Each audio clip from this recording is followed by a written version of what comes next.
Happy birthday to you. Happy birthday to you. Happy birthday to you. Joey, sing for me. Happy birthday to you. Olwaleero kubeera nga ndina gino emyaka kulaba ku bantu be mbadde sisuubira. Yes, that is my partner bamuyita Hamid owe Sweden.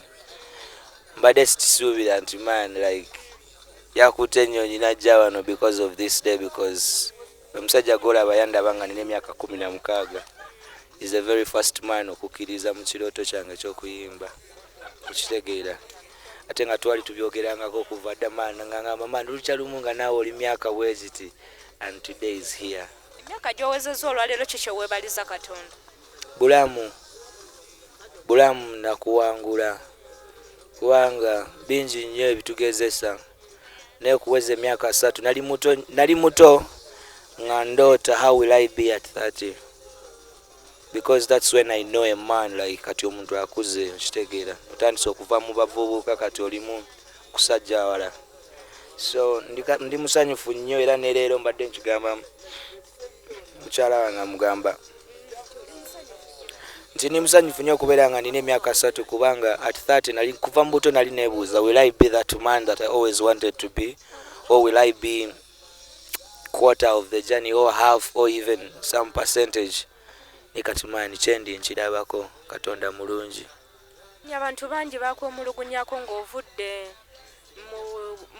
mu gundi ze wali oyimbiramu mu kampani ezaali za kusayininga. Abantu ne beemulugunya ne bagamba oba oliawo kati oyimba by'oyagala so si bo bye bamba. Kuva dda nnyimba byenjagala then nabo ne babyagala. Yes, of course. Nyimba byen, this is talent, sikyesibaako. You just like what I do. You don't tell me what to do. Most of the yes, tokera nogamba muyimbi kikyakuyimba. Just oyagalayo ekyaba ayimbye. Era kuva dda n'ennyimba zonna ze nkoze nkola ze njagala. Okitegeera. Omukyala we ekintu ky'akoledde buli muntu kye yandyetaaze oba oyina okwagala akikolere. Bugambo ki bw'osobola omugamba mu kamera? Mwagala nnyo webale kubeera kyali wange cause man bantu bangi abakyuse. Okitegeera naye ate yasigaddewo ng'ali kyali wange ate nga ambirivingiramu. Okitegeera yagala omuntu akwagala kyekisinga obukulu cause man ensi eno okufuna omuntu akwagala nakyo si kyekyangu ekiri awo.